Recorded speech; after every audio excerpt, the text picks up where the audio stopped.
Bismillahirrahmanirrahim. Assalamualaikum warahmatullahi wabarakatuh.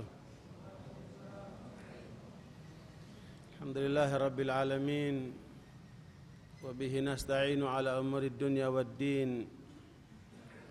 Wassalatu wassalamu ala asyrafil anbiya'i wal mursalin, nabina Muhammadin wa ala alihi wa sahbihi ajma'in.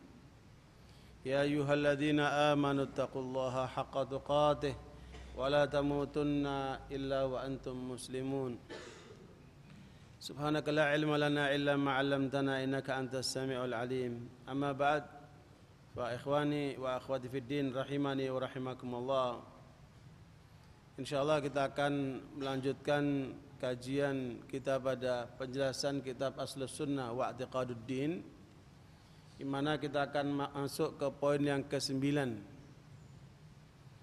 Poin yang ke-9 ini terkait dengan firman Allah Subhanahu wa taala, "Laisa kamitsli syai'un wa huwas samiul basir." Dalam surat Asy-Syura ayat yang ke-11 yang terkait dengan penjelasan Allah Subhanahu wa taala tentang dirinya sendiri. Dan perlu diketahui saudara sekalian bahwa syaraful ilmi bi syarafi ma'lumi, kemuliaan suatu ilmu sangat tergantung dengan kandungan ilmu itu sendiri. Dan seluruh ulama sepakat bahwa asyraful ulum ilmu tauhid, bahwa yang paling mulianya ilmu dari sekian banyak ilmu itu adalah ilmu tauhid. Dan ilmu tauhid ini yang terkait langsung dengan Allah Subhanahu wa taala. Makanya semakin orang itu mengenal Allah, maka dia akan semakin dekat sama Allah, maka dia akan semakin takut kepada Allah. Itulah yang kemudian Rasulullah SAW meluruskan sebagaimana riwayat Imam Bukhari tentang 3 orang yang dalam ibadahnya sudah merasa hebat. Karena salah satu dari 3 orang ini mengatakan, kalau saya sepanjang malam ibadah, tahajud, tidak tidur. Yang satu lagi mengatakan, saya sepanjang hari puasa, tidak pernah enggak puasa.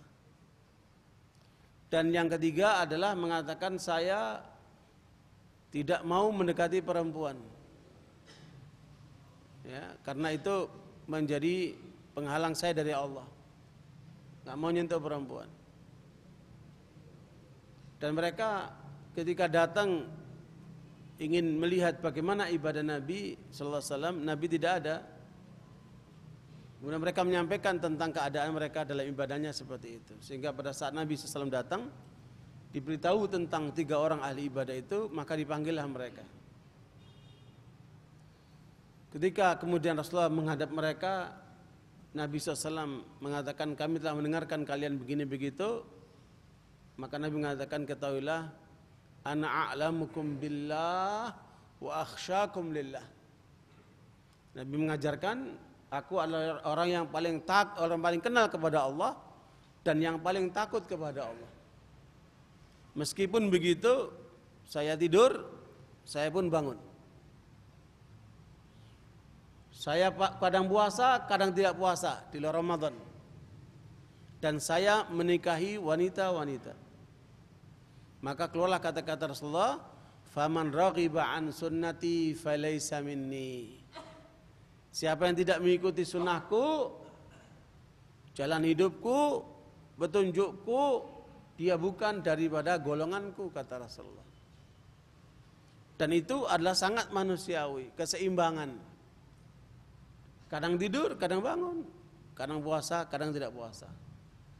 Dan sebagai manusia dijadikan oleh Allah pasangan-pasangan, maka Rasulullah mengajarkan dengan menikah bagi mereka yang sudah mampu. Makanya pengetahuan seseorang tentang Allah akan menghantarkan orang itu mendekatkan dirinya kepada Allah Subhanahu wa taala. Dan Rasulullah adalah contoh manusia terbaik yang mengenal Allah Subhanahu wa taala. Dan lihatlah bagaimana kehidupan Rasulullah SAW. Ibnu Qayyim rahimahullah dalam kitab Al-Fawaid menyebutkan ungkapan bagus sekali, bahwa at-tauhidu syajaratun fil qalbi. Tauhid itu adalah pohon yang tertanam di dalam kalbu. Sekalian, kalau tauhid ini tertanam di dalam kalbu, apa yang nampak dari orang yang bertauhid ini? Ya, dah hanya menjulang ke atas. Itulah amalan-amalan dalam hidupnya, ibadah-ibadah. Dan tidak akan pernah berhenti dia untuk beribadah kepada Allah. Ketika tauhid tertanam dalam kalbu, semua rangkaian hidupnya dalam ibadah. Bicaranya ibadah, tindakannya ibadah, langkah-langkahnya semua ibadah, gerakannya ibadah. Bahkan tidur dan bangunnya pun ibadah. Ikhwan barakallahu fikum. Buahnya apa? Kata Ibnu Qayyim, buahnya apa? Manisnya kehidupan. Tidakkah saudara merasakan ketika puasa ini lapar, haus, capek, kadang-kadang lelah yang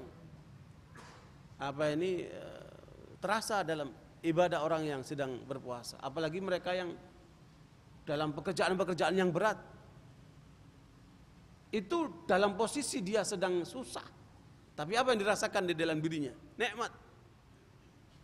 Nikmat dalam kesabaran, nikmat dalam ketaatan, kita merasakan. Tidakkah saudara lihat bagaimana orang-orang yang sakit? Kemarin saya dapat kiriman pejuang Palestina Gaza yang sedang terputus tangannya. Terputus tangannya. Kita lihat itu. Satu tangannya ini dilepas, ini putus sama sekali. Tetapi sedang dirawat itu, dia terus membacakan ayat Al-Quran. Dalam posisi terputus tangannya. Dan luka terus mengalir, darah mengalir. Dan itu jelas sepertinya tanpa obat-obat perasa itu. Dia terus membacakan Al-Quran sambil bersihkan darahnya itu. Betapa dia bisa merasakan nikmatnya dalam derita, apalagi nikmat di dalam kesenangan. Saudara akan merasakan nanti ketika berbuka, ketika makan kurma, ketika minum yang nikmat itu, saat kemudian kita bersyukur kepada Allah atas nikmat yang kita dapatkan itu, betapa rasa dalam kalbu ini.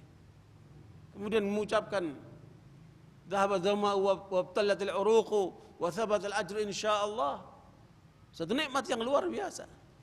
Nikmat ketika berbuka dan nikmat berikutnya nanti ketika berjumpa dengan Allah Subhanahu wa taala. Makanya tauhid ini sesuatu yang harus menjadi perhatian kita sekalian, karena inilah kenikmatan hidup. Bahkan Ibnu Qayyim rahimahullah dalam kitab Thariqul Hijratain menyebutkan bahwa kebahagiaan manusia yang hakiki itu sebenarnya adalah ketika dia sadari untuk senantiasa hijrah kedua arah.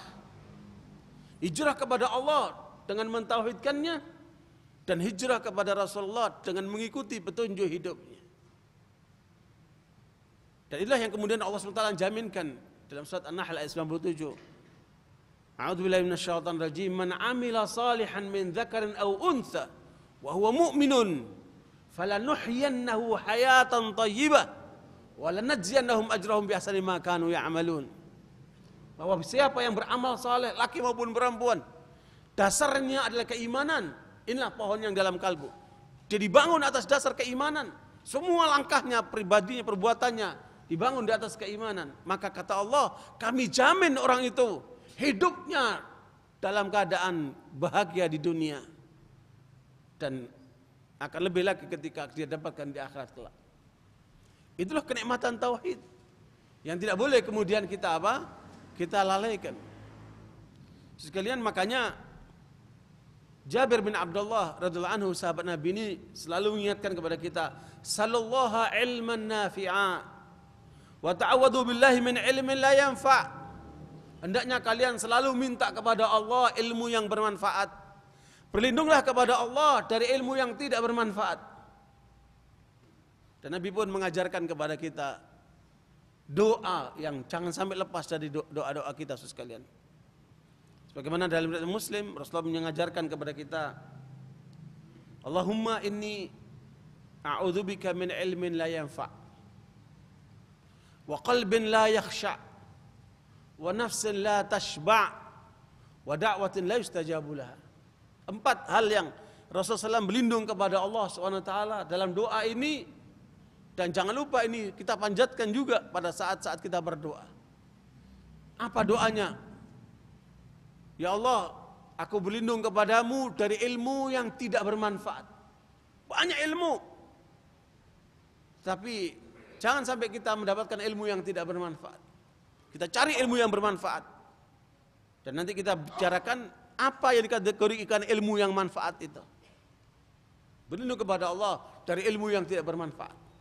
Yang kedua, kalau ilmu tidak bermanfaat, otomatis implikasinya wa qalbin la yakhsha, kalbu yang tidak pernah khusyuk. Sudah lihat kan orang-orang yang hidupnya penuh dengan galau, dengan kecemasan, dengan perasaan-perasaan was-was, dengan putus harapan, dengan stres, depresi. Itu kenapa? Ilmunya tidak bermanfaat. Ketika kemudian kalbu ini tidak khusyuk, tidak ada rasa ketenangan, maka apa yang terjadi berikutnya? Wa nafsin la tashba, jiwa yang tidak pernah kenyang. Berapapun kekayaannya yang dia miliki kurang aja. Apapun yang dia dapat tidak puas dia, nggak ada puasnya. Tidak punya qanaah. Jiwanya tidak pernah tenang. Dan ini adalah derita yang luar biasa. Subhanallah. Lihatlah ahli-ahli dunia itu. Bagaimana mereka ambisinya, tamaknya yang tidak pernah kenyang dengan mereka yang miliki itu. Makanya Nabi SAW menyebutkan SAW, tidak ada yang bisa memuaskan manusia itu kecuali dengan tanah ketika masuk ke dalam mulutnya itu. Ila turab, ketika sudah masuk ke kuburan itu, baru dia akan merasakan penyesalan yang luar biasa dari dunia yang selama ini dia kejar, yang tidak lain hanyalah fata morgana. Wa mal hayatud dunya illa mata'ul ghurur. Bahkan kadang-kadang kita dengar pernyataan daripada Nabi Isa alaihissalam, dia menggambarkan dunia ini tidak ubahnya seperti perempuan tua yang pandai berhias. Dan banyak anak-anak muda yang mau melamar tuh perempuan, padahal dia tua, cuma dia pandai berhias. Ketika dia tahu, ya tua, nggak jadi deh, ya dia tinggalkan. Itulah gambaran dunia yang banyak menipu manusia itu. Makanya orang yang kalau ilmunya tidak bermanfaat, kalbunya tidak pernah khusyuk, maka timbulnya jiwanya tidak pernah akan apa? Puas. Tidak ada rasa qanaah. Terus apa? Wa da'watin la yustajabu laha. Doanya enggak dikabulkan. Ya, kenapa enggak dikabulkan doanya? Ya, karena ilmu tidak bermanfaat, kalbunya tidak khusyuk, jiwa tidak pernah puas. Kenapa saudara sekalian? Karena dia berlumur dengan dosa dan yang haram. Karena makanan, minuman, pakaian, ya, harta yang diperoleh dengan haram menyebabkan dosa seseorang, menyebabkan doa seorang tidak dikabulkan oleh Allah SWT. Mana batanah lahmun min suhud fannaru aulalahu, kata Rasulullah. Tidak ada daging yang tumbuh dari sesuatu yang haram kecuali neraka lebih pantas sebagainya. Ikhwan barakallahu fikum, makanya Ibnu Rajab di dalam kitab Fadlul Ilmi Salaf ala Ilmi Khalaf menyebutkan bahwa wa'lam anna anfa'al ulumi ilmu tauhid, wa'lam anna anfa'al ulumi ilmu tauhid Wa minhu ilmul asma' was sifat. Ketahuilah bahwa ilmu yang paling bermanfaat adalah ilmu tauhid, dan di antara ilmu tauhid itu adalah ilmu apa? Al asma' was sifat yang akan sedang kita bicarakan ini. Wa dzalika li'anna syarafal ilmi bi syarafil ma'lum, karena kemuliaan satu ilmu tergantung kandungannya. Wal bari asyraful ma'lumat, dan ilmu tentang Allah adalah ilmu yang paling mulia. Fal ilmu bi asma'ihi wa sifatihi asyraful ulum, dan ilmu tentang asma dan sifat adalah semulia-mulia ilmu. Kemudian beliau menyebutkan al-ilmu nafi' ma'arrafa al-'abda bi rabbih. Ilmu yang bermanfaat adalah ilmu yang menghantarkan seorang hamba mengenal Tuhannya. Makanya saya selalu mengatakan orang-orang kafir itu, meskipun mereka profesor, doktor, bahwa sebenarnya mereka itu orang bahlul. Ya, meskipun mereka profesor, doktor, mereka apa? Orang bahlul karena tidak mengenal Tuhannya. Makanya Allah mengatakan di dalam Al-Quran itu, afa ghairallahi ta'muruni a'budu ayyuhal jahilun. Apakah kepada selain Allah kalian menyuruh kami untuk beribadah, wahai orang-orang bodoh? Rasul diperintahkan untuk mengatakan itu kepada orang-orang musyrik dan orang-orang kafir itu, yang nyembah selain Allah. Makanya mereka yang nyembah selain Allah itu orang bodoh, siapapun mereka. Hanya orang yang menyembah Allah, orang yang pintar.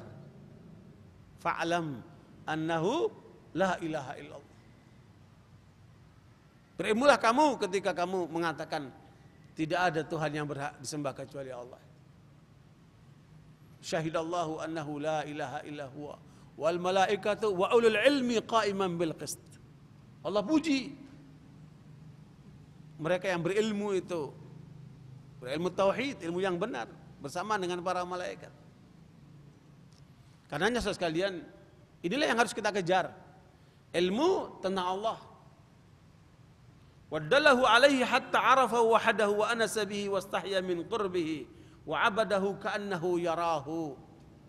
Sampai seorang hamba itu mengenal Allah dengan sebenar-benarnya sehingga dia merasa dekat, dia merasa terhibur, dia merasa malu kepada Allah. Dia selalu ingat kepada Allah, dan dia beribadah kepada Allah seakan-akan dia melihatnya. Padahal nggak mungkin seseorang melihat Allah di dunia ini, tapi seakan-akan. Ya, itulah Rasul mengatakan, anta abudallaha ka'annaka tarahu. Seakan-akan kamu melihat Allah. Kalau kamu tidak melihat Allah, fa lam takun tarahu fa innahu yarak. Yang pasti Allah melihat kamu. Makanya coba Anda lihat bagaimana ketika Rasulullah sholat, para sahabat sholat. Mereka yang paham arti apa yang dibaca dalam sholatnya, sehingga kemudian merasa kehadiran Allah, dia menangis, merasa syahdu, karena dia sedang menghadap Allah, mendengarkan firman-firman Allah. Terasa syahdu yang tidak ada duanya, tidak ada taranya. Kenikmatan yang luar biasa. Wal ilmu nafi' yadullu ala amrain. Kalau ingin tahu ilmu yang bermanfaat itu menunjukkan dua hal. Ya. Kalau ilmu itu tidak mengarahkan kedua hal ini, kategori ilmu itu tidak bermanfaat. Apa ilmu yang bisa menghantarkan seseorang memperoleh ilmu yang bermanfaat itu? Yang pertama, ala ma'rifatillahi wa ma yastahiquhu min al-asma'il husna wa sifatil ula wal af'alil al-bahira. Ketika Anda belajar ilmu matematika, belajar ilmu kedokteran, belajar ilmu psikologi, belajar ilmu sosiologi, belajar ilmu oceanologi, belajar ilmu geologi, ilmu apa saja yang Anda pelajari tetapi kemudian menghantarkan Anda mengenal Allah, dekat kepada Allah, itu ilmu yang bermanfaat. Tapi ketika Anda belajar ilmu menjadikan Anda congkak, menjadi Anda sombong, itu ilmu tidak bermanfaat. Ini ukurannya. Bila ilmumu menghantarkan kamu kepada Allah, maka itu tandanya ilmu yang bermanfaat. Satu. Yang kedua, sehingga kamu mengagungkan Allah, ya, dalam 3 hal yang utama. Ya, ini bagian pertama ini akan mengantarkan Anda mendekat kepada Allah dalam 3 hal terutama. Ya, bahwa kita sadar Allah Dzul Jalal. Allah itu Maha Agung dengan segala keagungannya. Ya, nggak ada apa-apa itu Amerika, Yahudi, kekuatan-kekuatan nggak ada apa-apa. Wal Qawi, Allah yang Maha Kuat. Kita bergantung kepada Allah yang Maha Kuat. Dzul Jalali wal Ikram. Dialah yang Maha Agung dengan segala keagungannya dan segala kemuliaannya. Dekatilah Allah dengan sifat-sifatnya yang ke arah itu. Allah Dzul Jamal. Allah yang Maha Indah dengan segala keindahannya. Ikhwan barakallahu fikum, ketika iman itu merasakan kenikmatan saat dekat sama Allah, dia merasakan keindahan itu. Keindahan bersama Allah yang tidak akan dirasakan oleh orang-orang lain itu. Karena itu ada di dalam kalbu orang itu. Meskipun berada di tengah hutan, meskipun dia berada di tengah Sahara yang sulit air itu, meskipun dia di atas gunung yang tidak ada alat komunikasi dan sebagainya itu, dia bisa merasakan keindahan Allah di dalam diri. Allahu Akbar. Dan itu bisa kita rasakan pada saat kita sholat, ketika kita mengaji Al-Quran, ketika kita bermunajat, ketika kita mengalami derita-derita, kita melihat keindahan-keindahan alam. Kita hadirkan keindahan Allah Subhanahu wa taala melalui ciptaan-ciptaannya ini, melalui firman-firmannya, melalui keimanan yang kita rasakan. Dan yang ketiga adalah Dzul Kamal, Allah yang maha sempurna dengan segala kesempurnaannya. Tidak ada yang sempurna, apalagi manusia ini hina, lemah. Kata Allah, ya ayuhan nas antumul fuqara ila Allah wallahu wal ghani. Hei manusia, kalian itu miskin, fakir, selalu butuh kepada yang lain. Hanya Allah yang maha kaya, yang tidak butuh segala-galanya itu. Makanya kita senantiasa butuh kepada Allah. Manusia lemah, maka jangan pernah ngeluh sama manusia.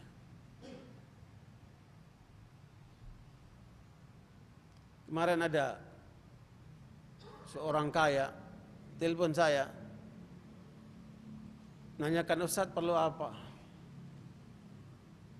Saya menunggu bertahun-tahun Ustadz menyampaikan keinginannya. Perlu apa?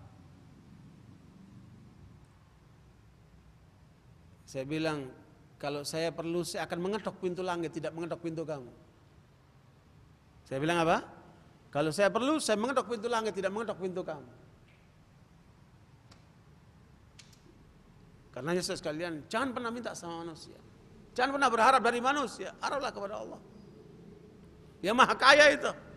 Manusia lemah,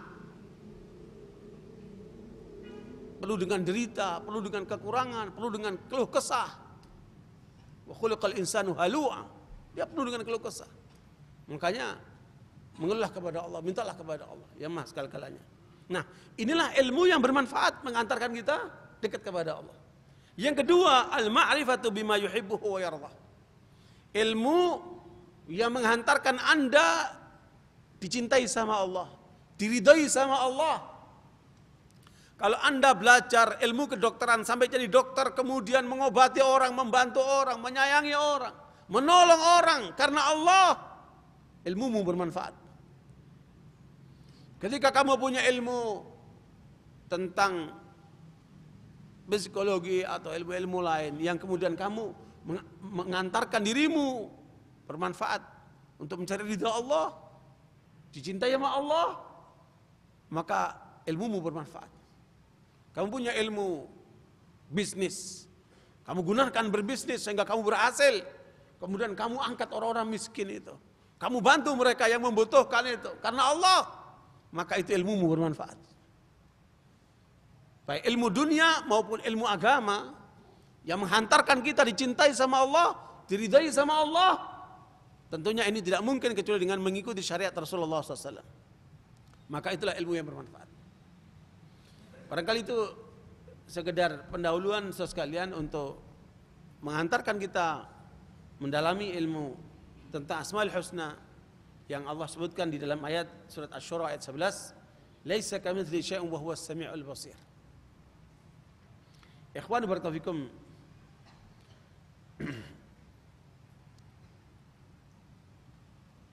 Tidak boleh kita pernah membayangkan bagaimana Allah itu. Ya. Makanya Rasulullah memberikan pedoman kepada kita. Tafakkaru fi makhluqatillah wa la tafakkaru fi dzatillah. Kalau kamu mau berpikir, silakan berpikir tentang makhluk-makhluk Allah ini, tentang ciptaan Allah ini. Jangan sampai pikiranmu menyentuh memikirkan tentang zat Allah. Bila sampai pikiran kamu, wah hebatnya alam ini, gunung, lautan, hutan, kehidupan manusia, ciptaan Allah luar biasa ini. Sampai pada titik pikiran, terus siapa Allah itu? Siapa yang menciptakan Allah itu? Maka saat itu kata Nabi, kamu sudah kemasukan setan. Berhenti. Jangan kamu teruskan. Ikhwan barakallahu fikum, makanya ternyata berpikir pun ada batasannya. Ya, ketika kita sudah sampai memikirkan tentang zat Allah, maka itu di luar kemampuan manusia. Maka Allah kasih pedoman, laisa kamitslihi syai'un. Allah tidak menyerupai sedikit pun apapun. Ya, baik tentang zatnya maupun tentang sifatnya. Baik tentang zatnya maupun tentang sifatnya. Makanya inilah yang menyelamatkan akidah. Kalau kemudian terjadi perbedaan banyak kalangan karena pengaruh filsafat. Sebagian orang ingin untuk mensucikan Allah menggunakan ilmu filsafat. Ya, sehingga mereka masuk ke wilayah yang di luar kemampuan akal, karena filsafat itu produk manusia untuk menjelaskan tentang Allah yang maha mutlak, sementara manusia terbatas, nggak kena. Justru yang timbul kesesatan-kesesatan, kerusakan-kerusakan. Ada kelompok yang kemudian menafikan Asmaul Husna, seperti kelompok Jahmiyah. Allah itu tidak punya nama. Sebab kalau punya nama akan sama dengan mirip namanya manusia. Padahal Allah beda dengan manusia. Dia ingin menolak dengan cara mensucikan Allah, tapi caranya salah. Akibatnya justru mengingkari Asmaul Husna. Padahal Allah sendiri mengatakan, walillahil asmaul husna fad'uhu biha. Allah mempunyai nama-nama yang agung. Kamu berdoalah dengan nama itu. Justru dia ingkari. Kenapa? Ngikuti pikirannya sendiri. Salah. Atau kemudian mengingkari sifat-sifat Allah. Ya? Atau membatasi sifat Allah hanya 20 saja, sifat 20. Padahal sifat Allah itu tidak terbatas. Ini kenapa? Pengaruh-pengaruh filsafat. Kita hindari cara-cara seperti itu. Makanya yang tahu tentang Allah siapa? Allah sendiri. Dan Allah terangkan di dalam Al-Quran, Qul huwallahu ahad, Allahu la ilaha illa huwal hayyul qayyum, la ta'khudhuhu sinatun wa la naum, dan seterusnya. Wallahu ladzi la ilaha illa huwa alimul ghaibi wasyahadah warrahmanur rahim. Wallahu ladzi la ilaha illa huwa al-malikul quddusus salamul mu'minul muhaiminul azizul jabbarul mutakabbir. Subhanallah amma yusyrikun. Allah sendiri menjelaskan tentang dirinya. Di situ tidak boleh ada wilayah akal manusia. Sami'na wa ata'na. Kalau masuk ke wilayah itu nanti menyimpang pasti. Di sinilah banyak sekali pemikir-pemikir, teolog-teolog yang memasuki wilayah ini, akhirnya mereka menyimpang. Dengan niat baik atau niat tidak baik. Dua-duanya salah karena di luar kemampuan akal manusia. Ikhwan barakallahu fikum. Makanya Jahmiyah menolak asma dan sekaligus menolak sifat. Sementara ada kelompok lain yang kemudian menerima asma, menolak sifat. Na'udzubillah min dzalik. Keliru. Termasuk Syiah. Menyimpang di dalam pemahaman ini. Ikhwan barakallahu fikum, makanya kita tetapkan seperti Allah tetapkan, laisa kamitslihi syai'un. Jangan kamu gambarkan Allah dengan pikiranmu. Ya, karena itu akan apa? Akan salah. Lihat Imam Syafi'i rahimahullah. Imam Syafi'i ditanya tentang istiwa. Tentang apa? Bersemayam. Ya, tsumma istawa 'alal 'arsy. Kemudian Allah bersemayam di atas arsy-Nya. Kemudian beliau mengatakan amantu bila tasbih. Aku beriman tanpa memberikan gambaran, permisalan, ya, menyerupakan tanpa penyerupaan. Aku beriman tanpa dengan menyerupakan apapun. Wa saddaqtu bila tamtsil. Aku membenarkan tanpa harus memisal-misalkan. Ini pernyataan Imam Syafi'i. Wa tahamtu nafsi 'anil idrak.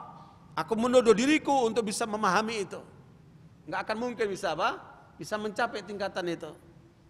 Kita hanya menerima apa yang diberitahukan oleh Allah. Kelebihannya, selebihnya kita penuh dengan kelemahan. Apalagi tentang bagaimananya, enggak ada penjelasan. Maka jangan masuk wilayah itu. Inilah wilayah di luar kemampuan manusia. Jangankan kamu ingin mengenal Allah, kamu kenal roh di dalam dirimu aja enggak mampu. Ya? Yas'alunaka 'anir ruh, qulir ruh min amri rabbi. Coba tanya tentang roh itu. Mereka tanya tentang roh. Jawabnya apa itu? Enggak tahu ya. Ilmu pengetahuan modern pun enggak mampu untuk mendeteksi. Ruh yang ada di dalam diri mereka, mereka tidak bisa mendeteksi. Bagaimana tentang Allah yang menciptakan roh itu sendiri?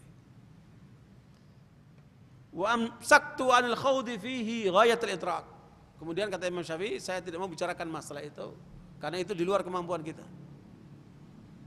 Ikhwani barakallahu fikum, inilah hal yang kemudian menjadi perhatian kita. Pernyataan Allah, laisa kamitslihi syai'un, tidak ada yang menyerupai sedikit pun. Ini ketentuan yang tidak boleh tergoyahkan oleh apapun. Termasuk mereka yang masuk kategori al-musyabbihah, awil mumatsilah, awil mu'attilah. Kelompok yang kemudian menggambarkan Allah dengan gambaran secara fisik. Ya, karena itu nggak akan sampai dengan memisal-misalkan, dengan apa namanya menyerupakan atau menolak sama sekali, ta'til, menolak sama sekali seperti kelompok Jahmiyah itu. Ya, kita menolak itu asmaul husna, kita menolak itu sifatul ula dengan hanya pikiran saja. Dua-duanya keliru. Ada satu cerita dinisbatkan kepada Syekh Islam Ibnu Taimiyah. Ya, bahwa satu kali Ibnu Taimiyah berkhutbah di atas mimbar menjelaskan bagaimana Allah turun dari arsy-Nya ke langit bumi ini dalam sepertiga malam. Karena ada hadisnya ya, bahwa di sepertiga malam Allah turun memenuhi permintaan hamba-hamba yang berdoa dan meminta itu. Kemudian cerita itu disebutkan Ibnu Taimiyah kemudian turun dari mimbarnya sambil mengatakan, Allah turun ke langit bumi sebagaimana saya turun dari mimbar ini. Ta'ala Allahi amma yaqulun. Omongan seperti ini batil. Omongan seperti ini salah kaprah, sesat. Dan apa betul Syekh Islam Ibnu Taimiyah melakukan seperti itu? Ternyata setelah dilakukan penelitian, sumbernya adalah dari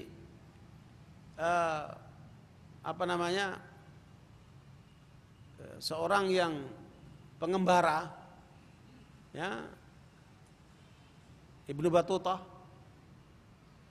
yang kemudian dia mampir ke Syam, menemukan ada orang yang berkhutbah dengan pola seperti itu, orang menyebutnya Ibnu Taimiyah, begitu ceritanya. Nah, setelah diteliti, pada saat Ibnu Battutah datang ke Syam, Ibnu Taimiyah itu sedang dalam penjara. Ya, padahal dia menyaksikan orang mengatakan di atas mimbar dengan gambaran atau contoh tentang Allah turun ke langit bumi seperti dia turun dari atas mimbar itu. Bagaimana mungkin dia di penjara kok bisa dilihat di atas mimbar? Ya, suatu hal yang kontradiktif. Makanya cerita ini bisa dipastikan palsu, cerita bohong. Ya, bisa saja Ibnu Battutah termakan oleh orang-orang yang dengki kepada Syekh Islam Ibnu Taimiyah, sehingga membawa cerita seperti itu. Dan itu yang kedua bertentangan dengan manhaj atau pemahaman daripada Syekh Islam Ibnu Taimiyah yang tidak ditemukan. Beliau pernah mengatakan yang seperti itu, karena itu berlawanan dengan ayat ini, berlawanan dengan hadis-hadis Nabi, berlawanan dengan manhaj salaf, berlawanan dengan pemahaman yang benar. Karena itu jelas kategori mujassimah, dan itu terlarang. Tidak boleh menggambarkan Allah dengan cara seperti itu.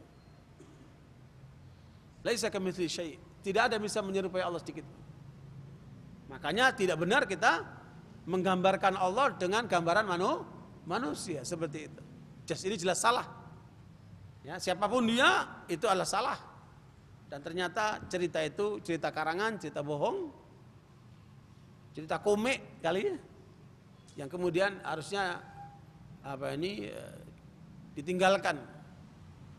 Masih ada sebagian orang itu masih menggunakan cerita itu untuk menyudutkan Syekh Islam Ibnu Taimiyah, padahal dia sudah meninggal dan ternyata cerita itu tidak benar, harusnya dihindari. Nah, barakallahu fikum sekalian, makanya bentuk ini kenapa kok muncul gambaran-gambaran seperti ini? Karena Allah katakan wa huwas samiul basir. Allah Maha mendengar dan Maha melihat. Ternyata ketika Allah menjelaskan tentang manusia, inna khalaqnal insana min nutfatin amsyajin nabtalihi faja'alnahu sami'an basira. Allah menjelaskan tentang manusia yang diciptakan dari nutfah itu. Ternyata Allah berikan manusia itu mendengar dan melihat juga. Sifat manusia juga disebut dengan apa? Dia mendengar, dia apa? Melihat. Allah juga menyebutkan dirinya was-sami'ul basir. Allah Maha melihat, Allah Maha mendengar. Allah Maha mendengar, Allah Maha melihat. Tetapi apakah sama? Hanya sama istilah saja, beda kandungan. Ya. Manusia disebutkan sami, basir. Manusia mendengar, manusia melihat. Allah juga menyebutkan dirinya was-sami'ul basir. Allah Maha melihat, mendengar, dan Allah Maha melihat. Tetapi apakah sama? Tidak sama. Makanya as-sami' bagi Allah, Allah yang Maha mendengar, itu adalah nama agung dari Allah SWT. Ketika Allah mengatakan as-sami', dia Maha mendengar, itulah disebut dengan Asmaul Husna, atau salah satu Asmaul Husna, yang kemudian setiap nama pasti punya sifat. Sifatnya apa? As-sama', pendengaran. Manusia mendengar, manusia juga punya pendengaran. Tetapi apakah sama? Tidak sama. Laisa kamitslihi syai'un. Inilah yang menyelamatkan sekalian. Tidak ada yang dapat menyerupai Allah Subhanahu wa taala. Meskipun dua-dua namanya sama kan? Allah Maha mendengar, manusia juga mendengar, tetapi beda dalam kandungan. Sebagaimana Ibnu Abbas mengatakan buah-buahan yang kalian lihat di dunia, apel, anggur dan sebagainya, itu namanya saja sama, tetapi hakikatnya dengan buah yang di surga, hakikatnya beda. Sama juga kita sebagai manusia punya kaki, punya tangan. Ya, gajah juga punya tangan, punya kaki. Tetapi apakah sama? Kaki kita sama kakinya gajah, tangan kita sama tangan gajah, sama enggak? Padahal kita sama-sama makhluk ya, beda. Makanya tidak berarti kemudian namanya sama, kemudian sama juga hakikatnya. Inilah pemahaman yang perlu dipahami untuk membedakan antara Allah sang Khaliq dengan manusia sang makhluk. Ada firman Allah dalam Al-Quran, yadullahi fawqa aydihim. Tangan Allah di atas tangan-tangan manusia. Allah menyebutkan dirinya punya tangan, tetapi manusia juga punya tangan. Apakah sama? Tidak sama tentunya. Tangan Allah sesuai dengan kebesarannya, dan jangan pernah dibayangkan kayak apa besarnya, karena itu di luar kemampuan manusia. Sesuai dengan kebesaran Allah. Tapi Allah menyebutkan dirinya punya tangan. Yadullahi, tangan Allah. Allah punya tangan. Fauqa aydihim, di atas tangan manusia. Itu sifat dzat bagi Allah yang disebutkan dengan tangan, tetapi ingat, laisa kamitslihi syai'un. Tidak ada yang menyerupai Allah. Dengan cara ini Anda akan memahami al-asma wa sifat dengan selamat. Tidak sampai menyimpang seperti pengaruh filsafat itu. Allahumma sayyiban nafi'ah, hujan terus sekali. Ikhwan barakallahu fikum. Saya ringkas saja. Karena itu saudara sekalian, pengertian as-sami'ul basir, Allah Maha mendengar, Allah Maha melihat. Berarti Allah punya pendengaran, Dia punya penglihatan, sebagaimana Allah juga punya tangan sesuai dengan ketentuannya. Makanya jangan dibayangkan tangan Allah itu seperti tangan kita, atau kemudian kita artikan lain. Tangan Allah itu maksudnya kekuasaan. Dari mana kamu bisa menafsirkan seperti itu, memaknai seperti itu? Nggak ada penjelasan dari Rasulullah seperti itu, nggak ada penjelasan dari sahabat seperti itu. Jangan ngarang, jangan ngarang. Makanya tangan kita artikan tangan, tetapi sesuai dengan kebesaran Allah, dengan mengatakan laisa kamitslihi syai'un, tidak ada yang menyerupai Allah. Oke. Allah mengatakan kalau ini sifat dzat, tangan. Bagaimana dengan sifatul af'al, sifat perbuatan? Allah mengatakan wa jaa rabbuka wal malaku saffan saffa, dan datanglah Tuhanmu sementara malaikat itu bersaf-saf. Apakah datangnya Allah sama dengan datangnya kita? Laisa kamitslihi syai'un, tidak ada yang menyerupai Allah. Seperti itulah kita pahami al-asma wa sifat di dalam penjelasan Al-Quran dan Sunnah Rasulullah SAW. Karena itu saudara sekalian, dengan cara itu insya Allah kita selamat dari pandangan-pandangan yang menyimpang karena pengaruh filsafat yang kemudian menjadi kajian-kajian teologi yang dikaji di UIN, dikaji di berbagai perguruan tinggi. Makanya Anda tahu kalau ungkapan teologi ilmu kalam itu artinya kajian tauhid dengan menggunakan metodologi filsafat. Dan itu cepat atau lambat akan menyimpang. Kenapa? Karena metode filsafat itu dibangun di atas keraguan. Tapi metode tauhid dibangun di atas keyakinan. Ya, makanya kita yakin atas pemberitaan Allah dalam Al-Quran dan atas pemberitaan Rasulullah dari apa? Sunnah-sunnahnya. Ikhwan barakallahu fikum. Siapa yang pertama kali mencetuskan ide bahwa Allah itu digambarkan dengan gambaran-gambaran dalam pikiran manusia itu? Seorang yang bernama Bayan bin Sam'an Asy-Syi'i, seorang Syi'i, ya, namanya Bayan bin Sam'an. Dialah orang yang pertama kali mencetuskan ide Allah itu digambarkan dengan gambaran-gambaran dalam pikiran manusia. Akhirnya dia disembelih sama Khalid Al-Qisri. Karena itu menyalahi ketentuan Al-Quran, laisa kamitslihi syai'un wa huwas sami'ul basir. Jadi ayat ini surat Asy-Syura ayat 11, antum jangan lupa ayat inilah yang menyelamatkan kita dari segala macam bentuk penyimpangan al-asma was sifat yang dilakukan oleh banyak kalangan itu. Ikhwani barakallahu fikum. Ada ungkapan dari sejumlah para ulama untuk menguatkan pandangan ini, yaitu pernyataan dari Imam Nu'aim bin Hammad Al-Khuzai, guru Imam Bukhari. Beliau mengatakan begini, man syabbahallaha bi khalqih faqad kafar. Siapa yang menyerupakan Allah dengan makhluknya, maka dia telah kafir. Artinya kalau ada orang mengatakan Allah turun ke langit bumi seperti saya turun dari mimbar, itu adalah kafir, keluar dari Islam. Karena menyerupakan Allah dengan apa? Dengan makhluknya.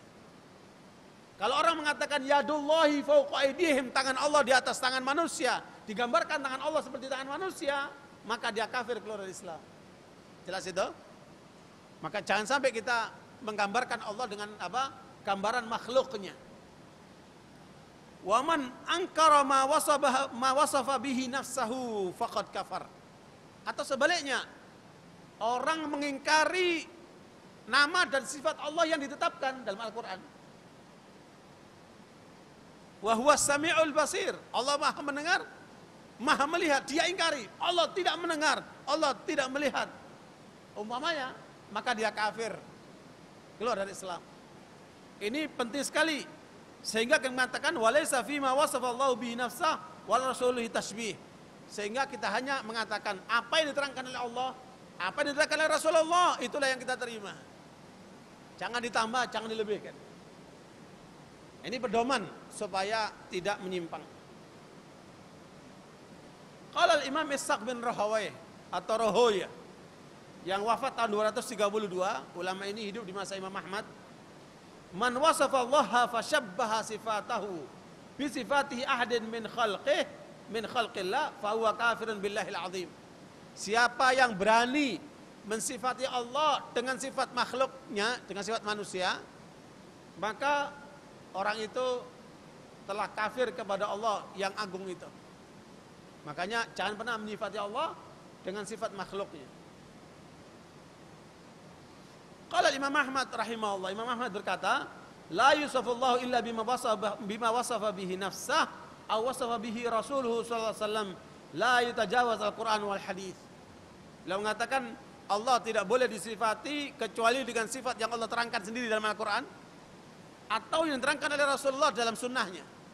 Makanya kita mensifati Allah tidak boleh melebihi apa? Ketentuan Al-Qur'an dan sunnah.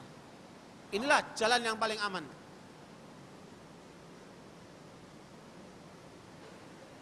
Makanya Abul Abbas Ibnu Suraij rahimahullah wafat tahun 306 mengatakan al-imanu biha wajib wal qaulu biha sunnah wa ibtigha'u ta'wiliha bid'ah.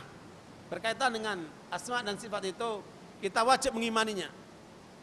Kemudian mengucapkannya, menyampaikannya sunnah, dan mencari takwil-takwil yang lainnya itu bid'ah. Ya, karena tinggalkan semua bentuk takwil-takwil itu. Qala Imam Ibnu Khuzaimah rahimahullah mengatakan azza rabbuna an yushabbihal makhluqin azza rabbuna an yushbihal makhluqin. Allah Maha Suci jauh dari yang sifat manusia atau makhluknya. Wa jalla rabbuna an maqalil mu'attilin, dan Allah jauh dari apa yang dinafikan oleh kaum mu'attilah. Ala kulli hal, barakallahu fikum, ini sekedar penguatan dari para ulama salaf tentang sifat Allah yang maha sempurna tidak boleh disamakan dengan sifat makhluknya. Karena itu saudara sekalian,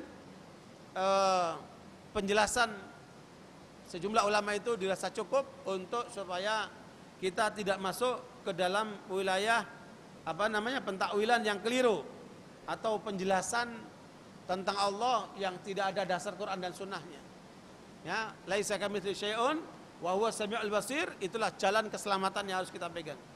Oke, pertama, ketika Allah katakan huwas sami', Allah Maha mendengar. Berarti Allah telah menetapkan dalam dirinya dialah Maha pendengar, yang berarti punya sifat pendengaran namanya sama, sesuai dengan ayat itu. Dan di sini saudara sekalian, menarik sekali untuk dijelaskan, penjelasan pendengaran ini ada beberapa pengertiannya. Pertama, penjelasan Allah di dalam surat Al-Mujadilah ayat yang pertama. Qad sami'a Allahu qala allati tujadiluka fi zawjiha wa tashtaki ila Allah. Jadi ada seorang perempuan namanya Khawlah mengeluhkan kepada Rasulullah tentang suaminya. Dan Allah mengatakan Allah mendengar keluhan wanita itu kepadamu wahai Muhammad SAW. Berarti Allah apa? Maha mendengar. Dan pendengarannya meliputi segala sesuatu. Ini adalah isbat, penetapan Allah bahwa Allah mendengar apa yang dibicarakan oleh perempuan itu kepada Rasulullah SAW. Yang pertama, yang kedua, yaitu pendengaran an-nasr wa ta'yid, pendengaran yang sifatnya dukungan dan pembelaan. Sebagaimana Allah ungkapkan di dalam surat Thaha ayat yang ke-46. Surat Thaha ayat 46, Allah mengatakan innani ma'akuma asma'u wa ara. Berkaitan dengan Nabi Musa dan Harun. Karena dia ketakutan menghadapi Firaun. Maka Allah mengatakan innani ma'akuma asma'u wa ara. Kata Allah, aku bersama kalian berdua mendengar dan melihat. Ya, ini pernyataan Allah sendiri ya. Makanya sifat mendengar, sifat melihat Allah tetapkan sendiri dalam dirinya. Sesuai dengan ayat ini. Kemudian yang ketiga, sam'u al-wa'id wa tahdid. Pendengaran yang Allah dengar tetapi mengandung ancaman. Yaitu dalam surat Az-Zukhruf ayat yang ke-80. Am yahsabuna anna la nasma'u sirrahum wa najwahum bala wa rasuluna ladaihim yaktubun. Ya, apakah orang-orang kafir itu menganggap Allah itu tidak mendengar dan tidak mengetahui, tidak mendengar rahasia mereka, pertemuan-pertemuan mereka, padahal malaikat-malaikat pun mencatat semuanya. Ini adalah bukti dari pernyataan Allah, Allah Maha mendengar. Kemudian yang keempat itu sam'ul ijabah. Ya, mendengarkan untuk diijabahi. Anda berdoa, Allah mendengar, Allah penuhi doa kalian. Ya, ini adalah sebagaimana Allah menyebutkan dalam surat Ibrahim ayat 39. Inna rabbi la sami'ud du'a. Inna rabbi la sami'ud du'a. Allah Maha mendengar terhadap doa hambanya. Dengan demikian maka jelas ungkapan Allah mempunyai pendengar dan Allah Maha mendengar jelas dibuktikan dalam sejumlah ayat tadi, menunjukkan apa yang dinyatakan oleh Allah harus kita yakini seutuhnya karena itu pernyataan Allah sendiri. Ikhwan barakallahu, makanya dengan demikian ini adalah dalil dari pendengaran. Adapun al-basar wa huwa sami'ul basir, Allah Maha melihat. Ya. Di dalam surat An-Nisa 58 Allah mengatakan juga innallaha ni'ma ya'idukum bih innallaha kana sami'an basira. Ya, kita bahas pada waktu lalu tentang kepemimpinan ditutup oleh Allah innallaha ni'ma ya'idukum bih innallaha kana sami'an basira. Ya, Allah Maha mendengar dan Maha melihat. Karena itu saudara sekalian, ada riwayat dari Imam Bukhari. Suatu kali ada beberapa orang atau sejumlah orang berdoa dengan berteriak-teriak. Ya Allah. Ya, dengan apa? Meminta kepada Allah dengan cara berteriak-teriak. Hadits Nabi Musa al-Asy'ari radhiyallahu anhu, Nabi mengatakan kepada mereka, "Ya ayuhan nas, wahai para manusia, irba'u ala anfusikum." Cukup kalian berdoa dengan lirih. Enggak usah teriak-teriak. Innakum la tad'una asamma wala ghaiba. Kalian tidak berdoa kepada yang tuli dan yang tidak ada. Walakin tad'una sami'an basira. Kalian berdoa kepada yang Maha mendengar dan Maha melihat. Ya. Innalladzi tad'una aqrab ila ahadikum min 'unuqi rahilatihi. Sesungguhnya Allah yang kalian berdoa kepadanya lebih dekat kepada kalian daripada leher ontanya. Bahkan Allah katakan wa nahnu aqrabu ilaihi min hablil warid. Ya, Allah lebih dekat kepada hambanya daripada apa? Urat nadinya itu. Karena itu saudara sekalian, dengan penjelasan ini maka jelaslah bahwa laisa kabil syai'un wa huwa samiul basir merupakan keyakinan kita ahli sunnah wal jamaah untuk menetapkan Allah sesuai dengan kebesarannya, sesuai dengan penjelasan Al-Quran dan Sunnah, tidak lebih daripada itu, sehingga kita jauhkan dari segala macam bentuk takwil yang menyimpang seperti yang dilakukan oleh kalangan para filosof atau yang terpengaruh dengan filsafat menjadi ilmu kalam, sehingga kemudiannya kita jauhkan dari semua pemikiran seperti itu karena kondisinya tidak